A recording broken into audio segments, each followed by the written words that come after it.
మహిళలను కోటీశ్వరులు చేయాలన్నదే రాష్ట్ర ప్రభుత్వం ముఖ్య లక్ష్యమని టీపీసీసీ చీఫ్ మహేష్ కుమార్ గౌడ్ అన్నారు. కామారెడ్డి జిల్లా బిక్కనూరులో మహిళల సంఘం సభ్యులకు వడ్డీ లేని రుణాల పంపిణీ కార్యక్రమాన్ని చేపట్టారు. ఈ కార్యక్రమానికి ముఖ్య అతిథిగా మహేష్ కుమార్ గౌడ్ హాజరయ్యారు. మహిళలకు వడ్డీ లేని రుణాలను పంపిణీ చేశారు. కాంగ్రెస్ అధికారంలోకి వచ్చాక అన్ని సంక్షేమ పథకాలు ప్రజలకి అందుతున్నాయని టీపీసీసీ చీఫ్ అన్నారు. బీఆర్ఎస్ హయాంలో ప్రజలకు చేసిందేమీ లేదని విమర్శించారు. మహిళల అభ్యున్నతి కోసం కాంగ్రెస్ ప్రభుత్వం పనిచేస్తుందని పేర్కొన్నారు. మహిళల అభ్యున్నతి కోసమే పనిచేస్తూ ఉంది.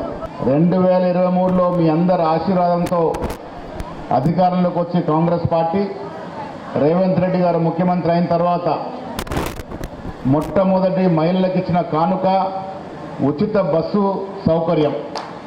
మీ అందరూ కూడా ఎన్నో మార్లు ఉచిత బస్సు సౌకర్యం ఉపయోగించుకొని ఉంటారు.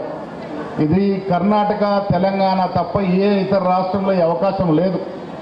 మహిళలు సొంతంగా ఎక్కడికంటే అక్కడికి, ఎక్కడంటే అక్కడ బస్ ఆపి బస్సు ఎక్కి ఉచితంగా ప్రయాణం చేసే సదుపాయం రేవంత్ రెడ్డి గారు మనకు కలగజేసినారు.